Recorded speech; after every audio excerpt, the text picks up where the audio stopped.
Olá, senhores e senhoras, queridos alunos e alunas. Vamos para a nossa aula 4, então, Instalações Elétricas 1, do Instituto Estadual de Educação Miguel Calmon, curso de Eletromecânica Técnico Industrial, certo? Semana passada, na nossa última aula, nós vimos o que era e o que representava a resistência elétrica, certo?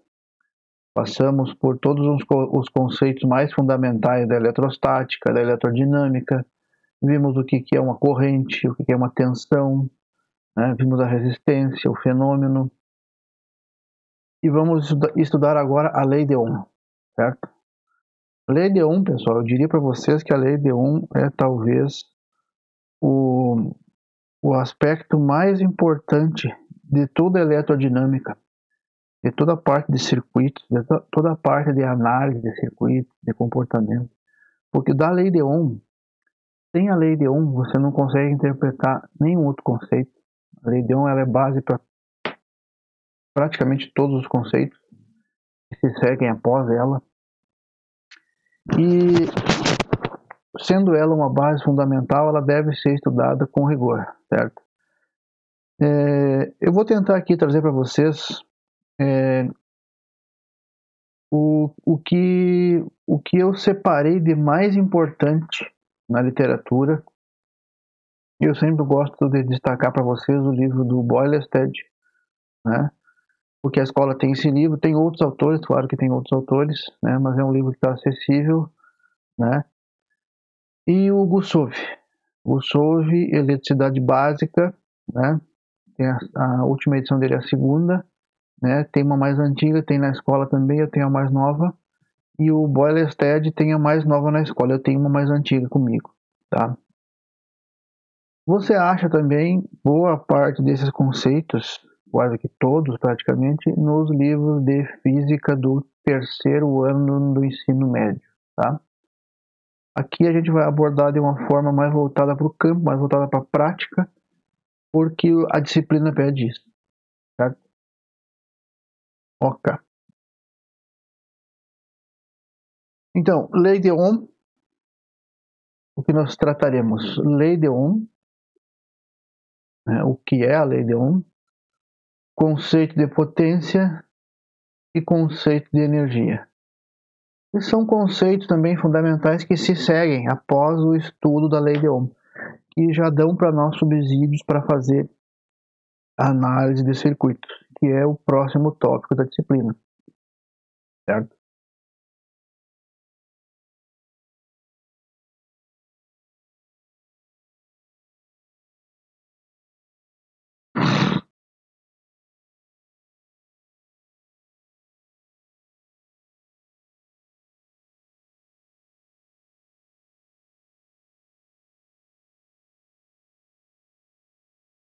Certo. Então, conceitos, critérios, métodos e de análise e de cálculo, ok? Nosso primeiro tópico aqui é a lei de Ohm e o nosso segundo tópico dessa aula 4. Talvez a gente vai acabar dividindo a aula 4 em outras 2 ou 3 aulas, certo? Mas o primeiro tópico é lei de Ohm, tá? Então, uma parte bem conceitual, mas não menos importante, ela nos fala o seguinte, ó, as leis de Ohm, né? Elas permitem o cálculo de grandezas elétricas como a tensão, a corrente e a resistência, nos mais diversos elementos presentes em um circuito. Quando eu falo nos mais diversos elementos, eu estou falando nos condutores, nos isoladores, nos contatos, nos resistores, nos diodos. Eu consigo trabalhar com lei de Ohm no diodo, embora o diodo não seja um componente que obedeça à lei de Ohm, mas em alguns trechos de análise, em alguns trechos de variação de corrente e tensão, eu consigo analisar o diodo segundo a lei de Ohm, mas ele não obedece à lei de Ohm. Nós vamos ver por quê, nós vamos entender isso. né? Justamente em função desse parágrafo aqui, ó. Esse parágrafo ele nos remonta para isso, certo?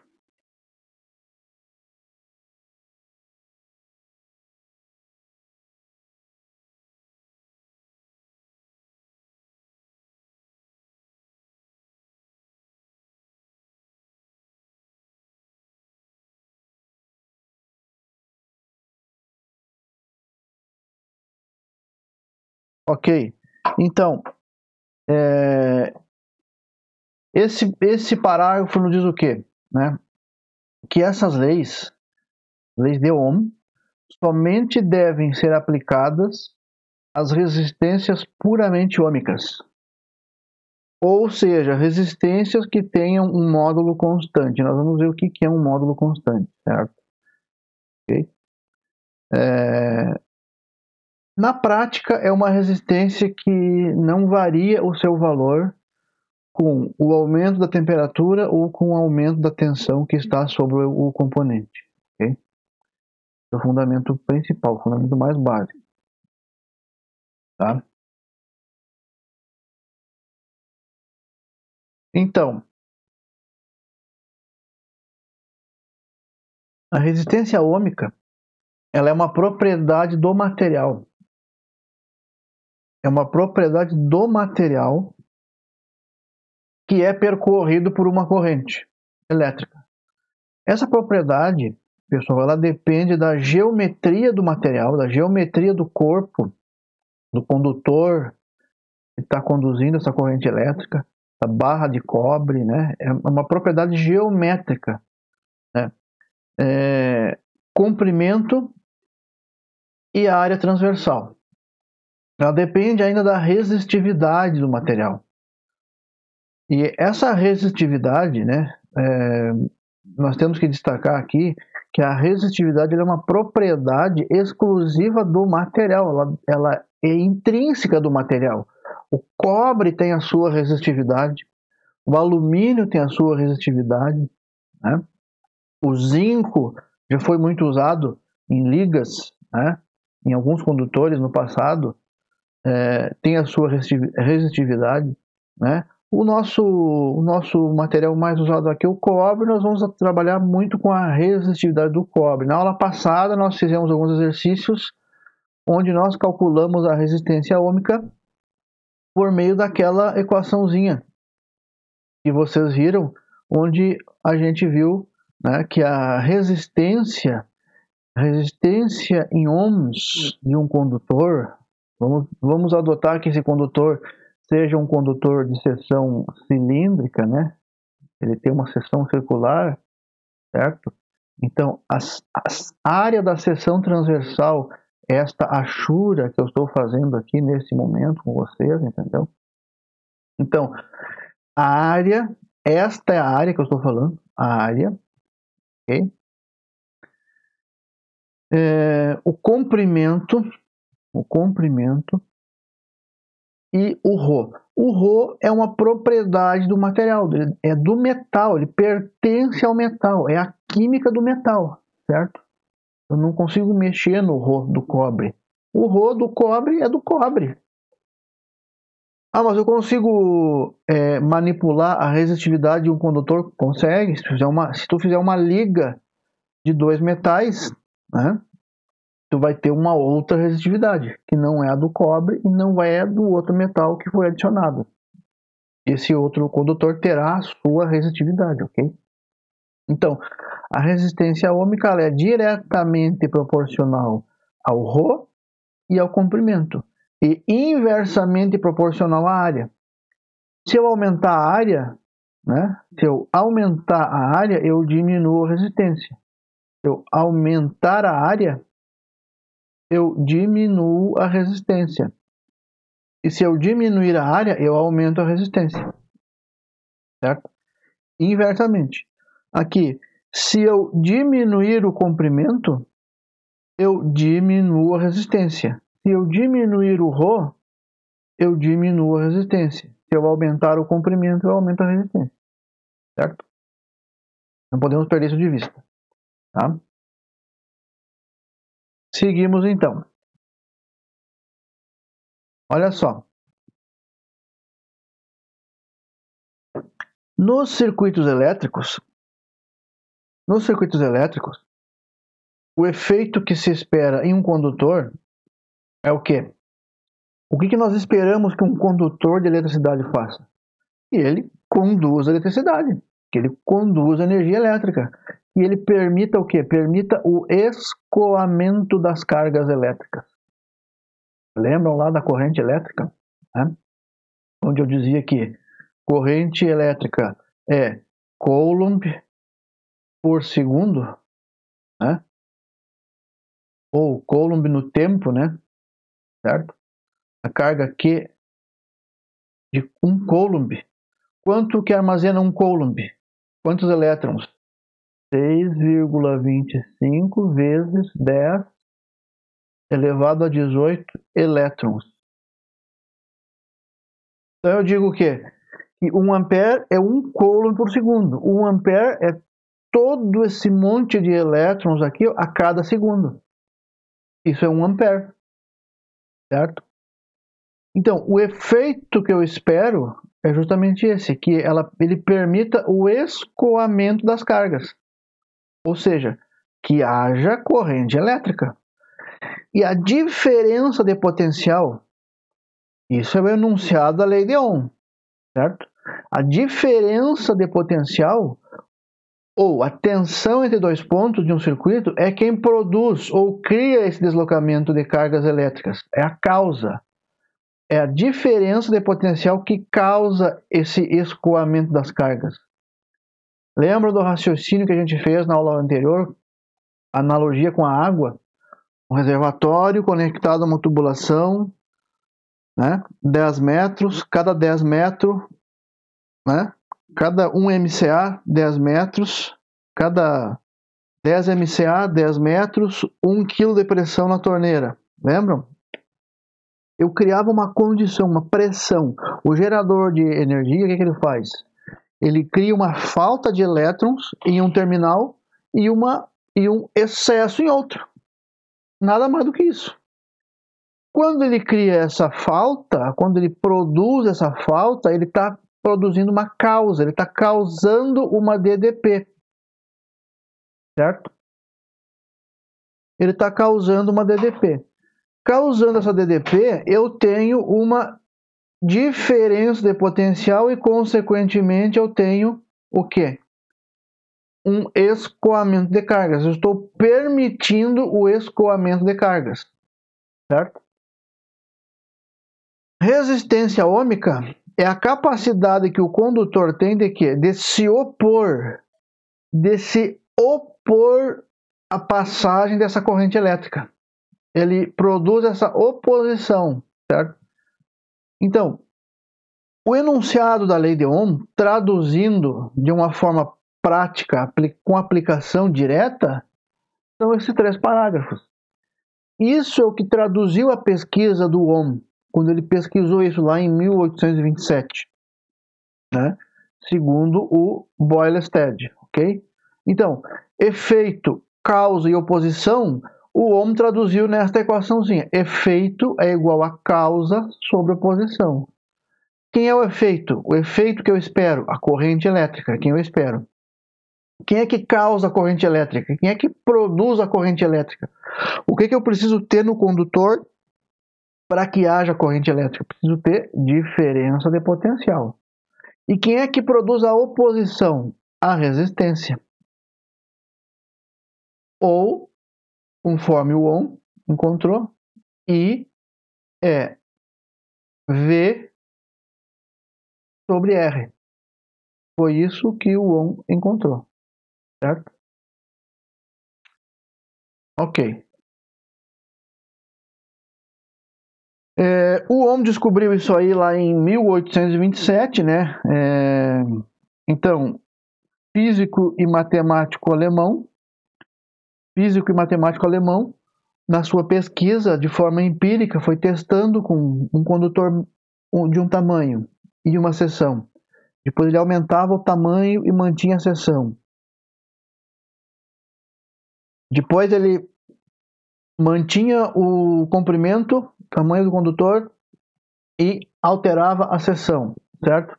E ele foi anotando esses resultados e montou essa lei e percebeu o comportamento. E foi o que resultou nesses 3 parágrafos, certo? De uma forma bem didática, assim, bem elucidativa, vamos dizer assim, certo? Ok. Então, a literatura diz o seguinte, ó, diz que a diferença de potencial entre 2 pontos de um resistor é proporcional à corrente elétrica que é verificada nesse resistor, certo? Ó, a diferença de potencial é proporcional à corrente que é verificada nesse resistor, certo? E a razão entre o potencial elétrico e a corrente elétrica é sempre constante nos resistores ômicos. Eu sempre terei uma mesma razão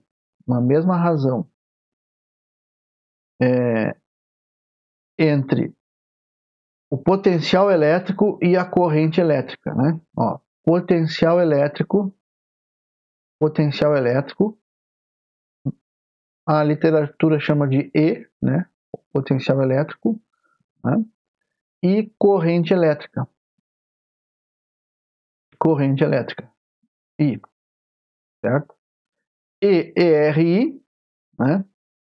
I é E sobre R, e também eu posso escrever que R é igual a E sobre I.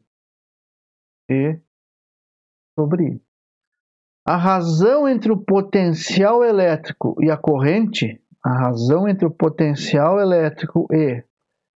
e a corrente em um resistor ômico é sempre constante em um resistor ômico. Ou seja, ela não se altera. A resistência de um resistor ômico não se altera, certo? Ok? Ok. Aqui nós temos um circuito básico, né, com um resistor R e uma fonte contínua de tensão. Eu simbolizo pela letra E, com essa barra maior, mostrando o lado do polo positivo da fonte contínua, e esta barra menor mostrando do lado negativo da fonte contínua.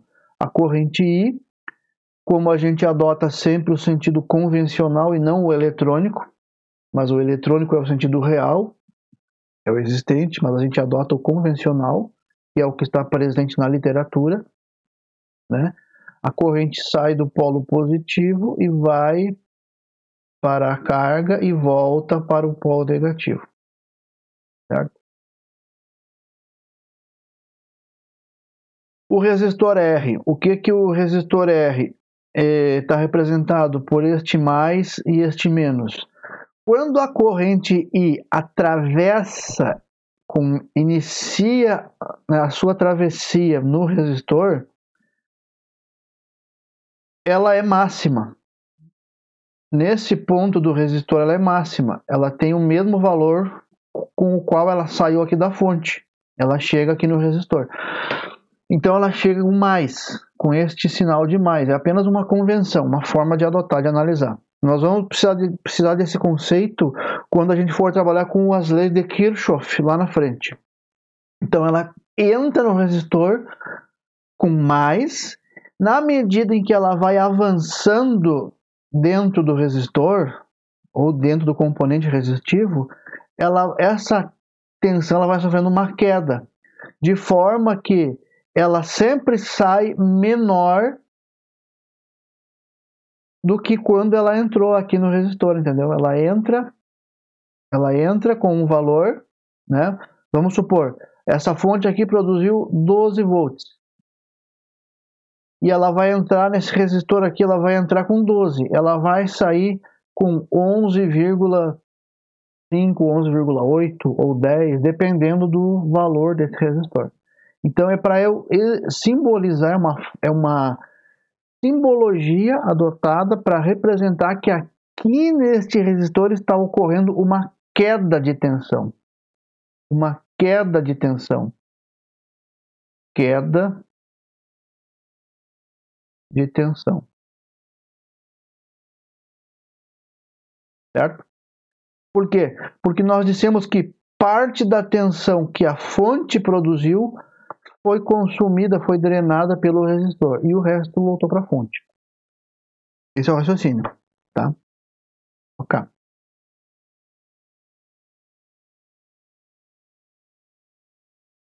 Bom,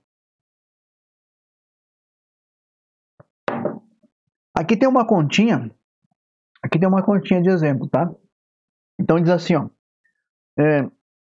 Usando a lei de Ohm. Aquelas equaçõezinhas lá atrás, ó. Certo?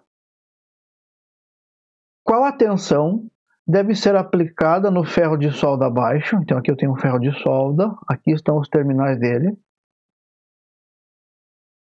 Para que a corrente percorrida seja de 1,5 ampere. Então aqui eu tenho o meu ferro de solda e a representação esquemática do ferro de solda na forma de um circuito. O ferro de solda é um circuito resistivo. Aqui no exemplo nós estamos admitindo que o ferro de solda é um resistor ôhmico, certo? Não estou preocupado agora em afirmar para vocês se o ferro de solda é ou não é um resistor ôhmico.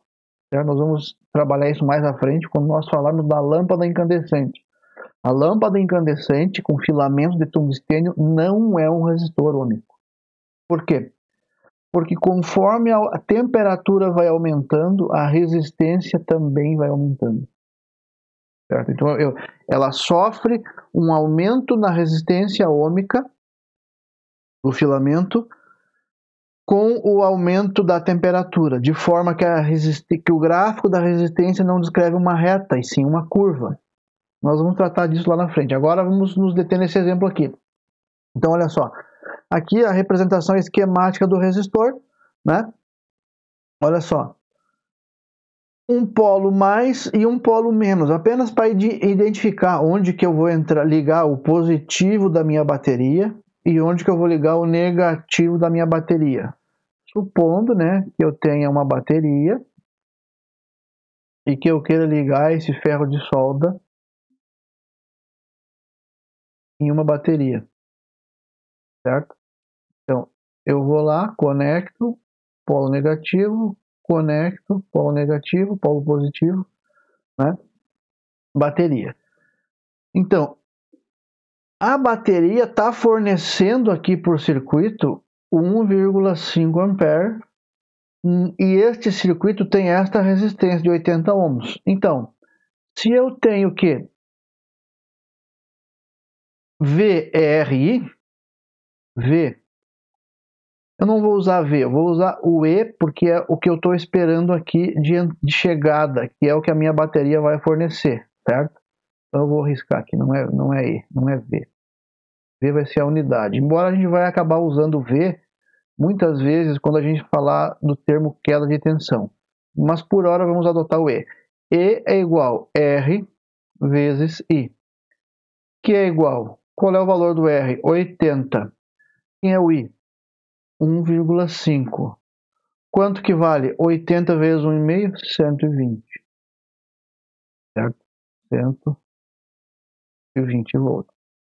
Então, para que circule uma corrente de 1,5 ampere por este resistor de 80 ohms, eu preciso de uma diferença de potencial entre os terminais da bateria de 120 volts. Certo? Ok? 80 vezes 1,5. 80 mais 40, 120, ok? Ok. Aqui nós temos algumas convenções, né? Convenções e sinais. Então, toda vez que eu simbolizar esquematicamente um resistor no meu diagrama elétrico, no meu sistema elétrico, né, no meu circuito que eu estou analisando, eu vou representá-lo desta forma. Esta é a forma mais adequada que nós temos de representar um resistor. Boa parte, se não toda, talvez quase toda a literatura mais atual adota esta forma. Há uma literatura antiga que usa um outro método que nós podemos até falar disso mais à frente. Ok? Então, a corrente I atravessa o resistor, a tensão que aparece em cima do resistor, que nós chamamos de queda de tensão, porque ele produz uma queda. O mais significa onde a corrente entra no resistor e o menos onde ela sai. Por que é menos? Ela entra mais e sai menos, porque ele produz uma queda. Significa que se essa fonte, se eu admitir que essa fonte forneceu uma tensão, que eu não estou preocupado agora em saber qual o valor, eu estou dizendo, esse diagrama está me dizendo que 16 ohms, 16 volts ficaram aqui em cima desse resistor, certo? É isso que eu estou dizendo, 16 volts ficaram em cima desse resistor. Ele produziu uma queda de 16 volts. Então, se eu tenho que... A corrente não sei, né? A corrente não sei. Mas eu tenho a resistência, o valor da resistência, 2 kΩ, e o valor da queda. A queda é V, certo? A queda eu chamo de V mesmo. Então, eu vou dizer que V é igual a R vezes I. V é igual a R de 2000 vezes I. E eu não sei quem é. É quem eu estou procurando, certo? E eu vou arrumar essa equação e vou dizer que I é igual o valor da queda sobre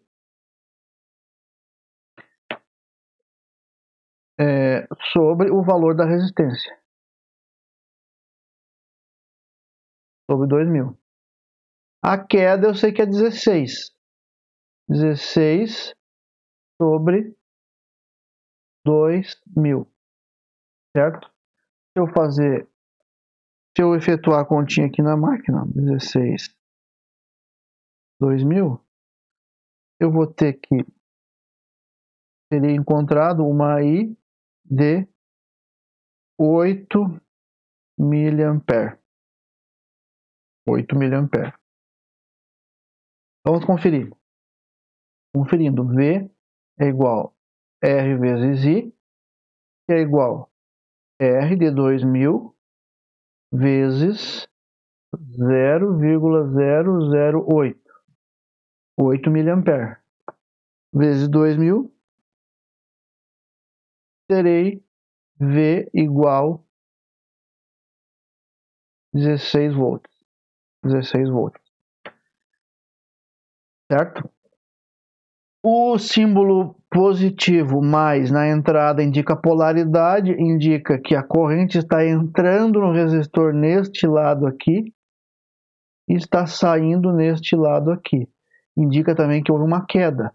Ela entrou com o valor mais alto e saiu com o valor mais baixo. R. Certo? A seta indica o sentido da corrente. Tá bom?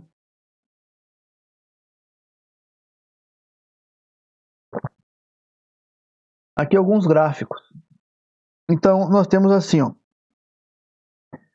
Se o resistor obedece à lei de Ohm,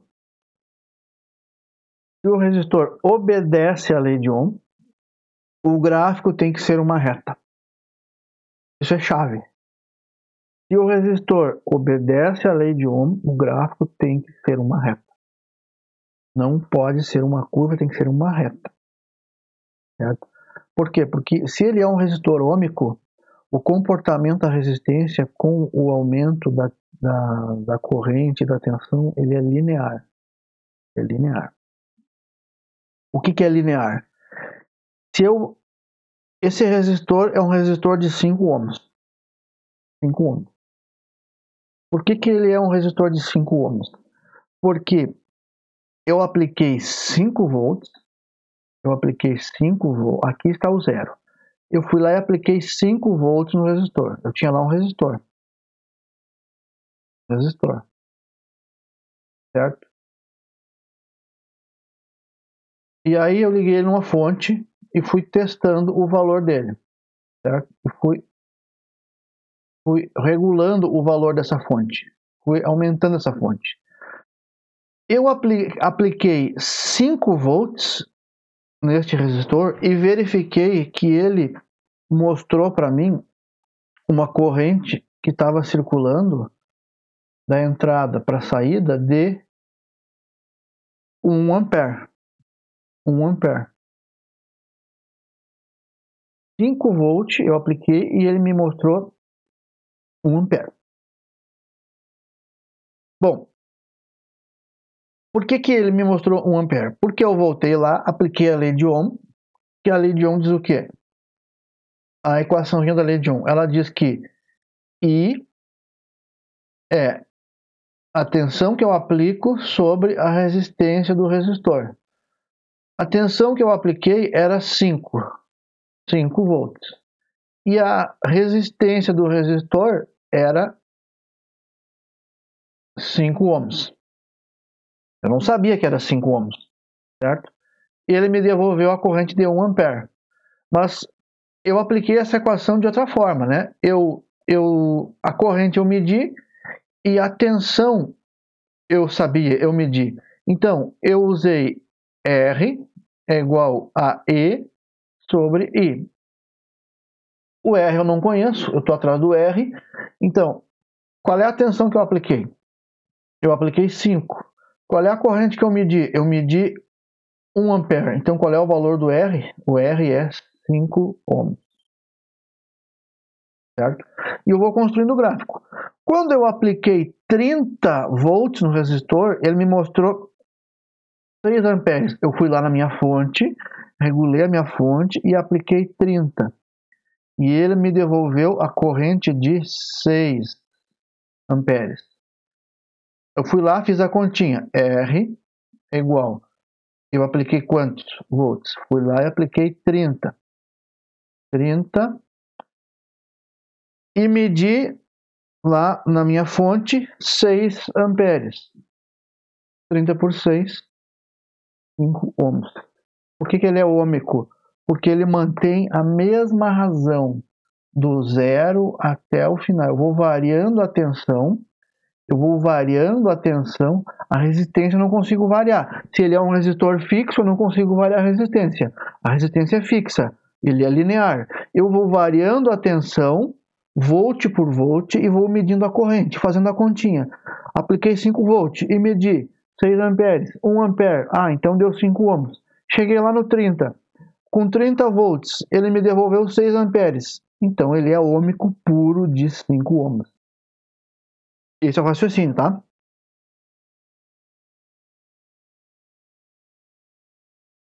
Aqui tem um exemplo de dois resistores. Um resistor de 1 ohm e um resistor de 10 ohms. Certo? Bom, veja. Se nós olharmos para o gráfico, nós podemos concluir esse parágrafo aqui. Ó. Vê se você consegue compreender o que está escrito aqui. Ó. Quanto maior a inclinação do gráfico, menor é a resistência. Vamos olhar para o gráfico. Então, vamos nos deter primeiro a esse resistor de 10 ohms aqui. Tem um de 10 ohms e um de 5 ohms. Para esse caso aqui, de 10 ohms, eu aplico 5 volts. E ele me devolve meio ampere, se nós olhar para o gráfico, né? Meio ampere. Eu aplico 10 volts e ele me devolve 1 ampere. Então ele tem uma resistência. Quando eu comparo com este outro aqui, quando eu aplico 5 volts, este aqui me devolveu, em 5 volts, este aqui me devolveu meio ampere. E este aqui me devolveu 5 ampere. Então, essa resistência é muito menor, a resistência é menor, né? A resistência é menor, certo? O resistor tem um valor menor de resistência, mais baixo de resistência. Então ele conduz mais. Se ele conduz mais, eu aplico 5 volts, ele mostra 5 amperes. Se o outro conduz menos, eu aplico 5 volts, ele restringe mais, ele segura mais a corrente, ele mostrou só meio ampere. Por quê? Porque ele resiste mais. A resistência é maior. Ele tem uma resistência maior. 10 ohms é maior que 1 ohm.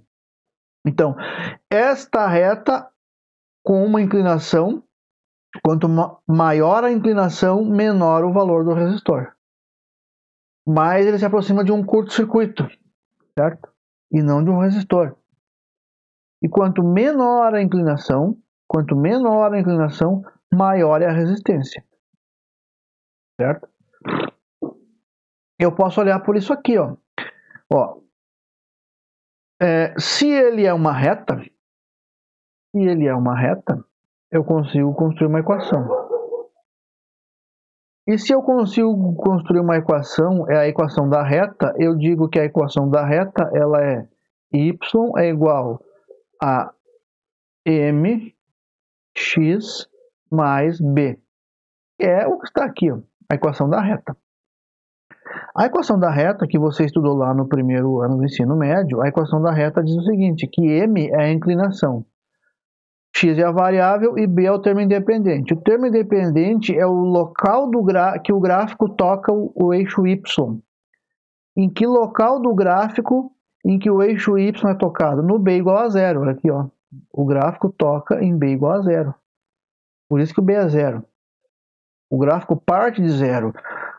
Eu tenho um valor do resistor, não estou aplicando tensão nenhuma. Então, eu não tenho corrente nenhuma. Quando eu vario a tensão, a corrente começa a aparecer. Proporcionalmente, né, a cada valor de resistor. Ok. Se o gráfico toca B igual a zero, então o B é zero. O termo independente não existe, ele é zero. Certo? E é a minha variável x, é quem eu estou variando, ó.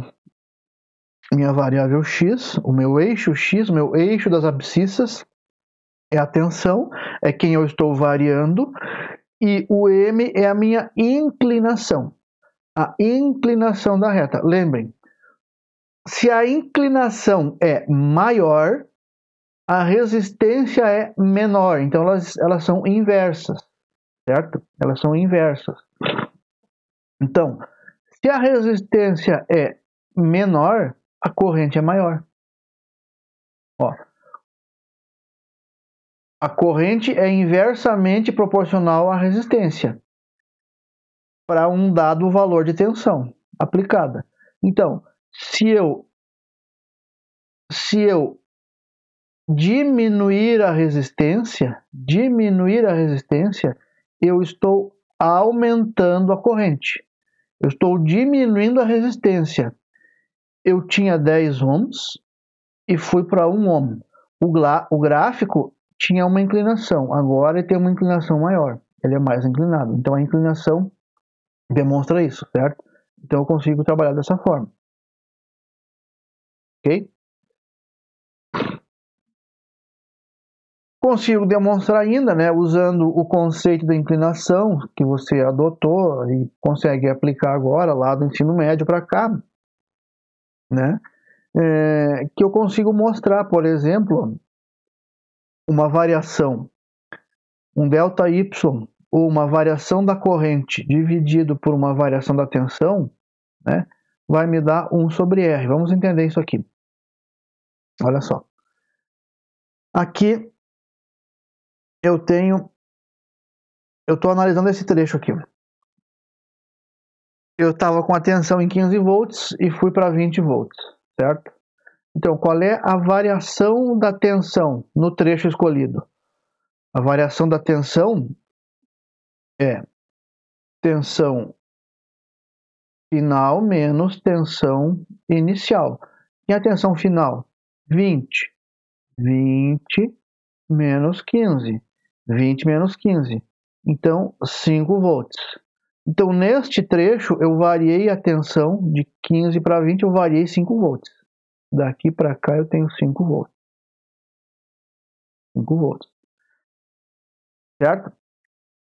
Quando eu variei 5 volts, a minha corrente que se manifestou lá no resistor, né, no meu sistema de medição que eu estou comparando, ela mostrou lá 1 ampere.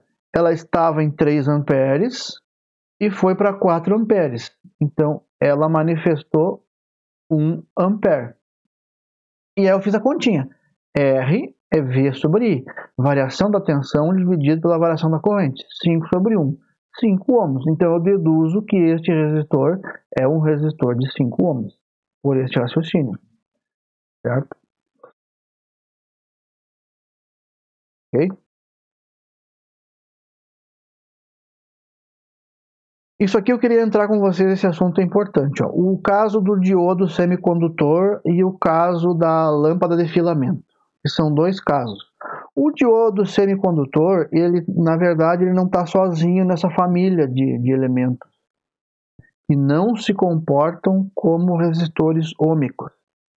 Mas se eu analisar aqui o diodo semicondutor, o diodo, o fotodiodo, o diodo emissor de luz, ou o diodo usado em componente eletrônico, em circuito eletrônico, eu consigo verificar isso aqui, ó. Eu vou variando, né? Na medida em que eu vou variando a tensão do diodo com uma determinada polaridade, ele apresenta uma resistência muito baixa, né? Ó, com uma polaridade em um certo sentido. O diodo tem uma polaridade certa, certo? Se eu inverter a polaridade, eu verifico que essa resistência ela é mais alta, ou muito mais alta do que o primeiro caso. Ela é muito baixa para uma polaridade. Se eu ligo o diodo, né? Eu tenho lá o meu diodo. Vamos ver se eu consigo desenhar um diodo. Mais ou menos isso, tá? Se eu vou lá e ligo o meu diodo assim, eu ligo o mais e menos, ele vai manifestar um valor de resistência, certo? Se eu vou lá e ligo ele, eu vou chamar de R1. Se eu vou lá e ligo ele menos e mais, ele vai manifestar um outro valor de resistência, R2. Inclusive, eu posso causar queima do diodo se eu ligar ele com polaridade errada. Por quê? Porque como ele tem uma resistência muito baixa, muito baixa, ele é um curto, ele é praticamente um curto. Ele vai deixar passar toda a corrente. Então, se eu não tomar cuidado com isso aqui, eu posso queimar o diodo. Eu coloco em curto os polos da fonte, certo? Por exemplo, esse caso aqui, tá? Esse gráfico aqui está lá no Boylestad, 8ª edição. Olha só. O que o Boylestad fez? Ele analisou assim, ele aplicou 1 volt, né? 1 volt no resistor e verificou 50 mA, certo? Uma G muito baixa e uma G muito alta, né? Olha só. Ele foi lá e aplicou 1 volt e leu aqui eu tenho corrente 50 mA. Ele aplicou 1 volt e leu 50 mA. Esse ponto do gráfico que ele está trabalhando. Com esta polaridade, o diodo ele tem uma resistência muito baixa, muito pequena resistência. Ele não resiste quase nada, ele é quase um curto. Ele é um condutor praticamente, certo? Ele deixa de ser um diodo nessa condição, nessa polaridade. Então, ele encontrou 50 mA. Então, nessa condição, o diodo apresenta uma resistência de 20 ohms. Quando ele muda, inverte a polaridade, né, aí o gráfico da tensão e corrente no diodo muda de lado, muda de sentido, né? O que ele fez? Ele foi lá e aplicou 1 volt, o mesmo volt, porém com polaridade inversa. Ele inverteu, ele ligou o menos no mais. Ele estava ligando o mais no menos, agora ligou o menos no mais. Eu não estou preocupado agora aqui em dizer para você se quem é o positivo ou quem é o negativo aqui no diodo. Isso aqui é lá da eletrônica, certo? Aqui nós só estamos exercendo esse raciocínio. Se eu inverto a polaridade no diodo, eu estou dizendo o quê? Que agora eu estou aplicando 1 volt e eu estou lendo 1 microampere. 1 microampere, certo? Olha aqui, ó, não consigo nem mostrar no gráfico 1 microampere. Dá quase em cima do eixo X, né? 1 microampere é muito pequenininho, teria que aumentar a escala do gráfico. E eu nem enxergaria esse pedaço do gráfico aqui. E a resistência do meu diodo, nesse caso, eu vou afirmar que ela é de 1 mega ohm. 1 mega ohm, ou 1 vezes 10 na 6 ohms, certo? É isso que eu estou afirmando, ok? O caso da lâmpada de filamento, né? A lâmpada de filamento, estou dizendo o seguinte, ó, que ela não se comporta como um resistor puramente ôhmico, pois a sua resistência varia com o aumento da temperatura. Quem é que está incluído nessa família de resistores aqui? A lâmpada incandescente, que já não é mais usada, você já nem encontra mais no mercado. A lâmpada incandescente. Mas você tem o aquecedor do chuveiro, né? O aquecedor elétrico que você usa, a estufa, né? Aquelas resistências rosqueáveis das estufas, né? Você ainda trabalha com elementos resistivos que não são ôhmicos, não obedecem à lei de Ohm. Por quê? Porque o gráfico descreve uma curva, né? O gráfico descreve uma curva. Neste caso aqui, o gráfico descreve uma reta, porque o resistor, o elemento resistivo, obedece à lei de Ohm. É linear, obedece uma reta, uma linha, uma equação de primeiro grau, certo? Que é o que você tem aqui, uma equação de primeiro grau. Este cara aqui não obedece à lei de Ohm. O gráfico da tensão pela corrente não descreve uma reta, diz sim uma curva. E também não é uma curva linear, ela vai mudando o raio dessa curva na medida em que eu vou aumentando a tensão, porque a temperatura vai aumentando e eu vou alterando a resistividade do material. Certo? No primeiro terço, o primeiro quinto da curva, vamos dizer assim, no primeiro sexto da curva, o gráfico tem uma inclinação. Na medida em que a corrente vai aumentando, a corrente está aumentando. Eu estou aumentando a tensão, a resistência é fixa. O valor da resistência é fixa. Porém, na medida em que eu vou aumentando a tensão, a corrente vai aumentando. Ela vai dissipando mais calor, vai aquecendo, e essa resistência ela vai diminuindo. Ela vai aumentando, perdão. Ela vai ficando cada vez maior, mais resistência, certo? Mais resistência. Ok? Ela vai se alterando. Olha só. Resistência maior. Resistência menor. Resistência maior. Tá? Se obedece à lei de Ohm, o gráfico tem que ser uma reta. Se obedece à lei de Ohm, o gráfico tem que ser uma reta. Ah, mas então para uma lâmpada incandescente eu não posso usar a lei de Ohm? Pode usar. Para você determinar a corrente que está atravessando o circuito. Mas em que momento? Não é no momento em que você ligou a lâmpada. Você ligou a lâmpada naquele instante, no próximo milissegundo, ela já está com outro valor de corrente. O tempo de começou a aquecer o filamento, atingiu a temperatura máxima, limite do filamento, começou a dissipar o calor que ela é projetada para dissipar. Chegou naquele valor, ela já está com outro valor de corrente. Por quê? Porque a resistência na arrancada tinha um valor menor e lá no final, quando ela terminou de aquecer, já aqueceu tudo que tinha que aquecer, a resistência agora tem um valor maior, certo? Ok? Vou fazer uma pequena pausa e vamos entrar nesse outro tema aqui, potência e energia, tá certo? Ok.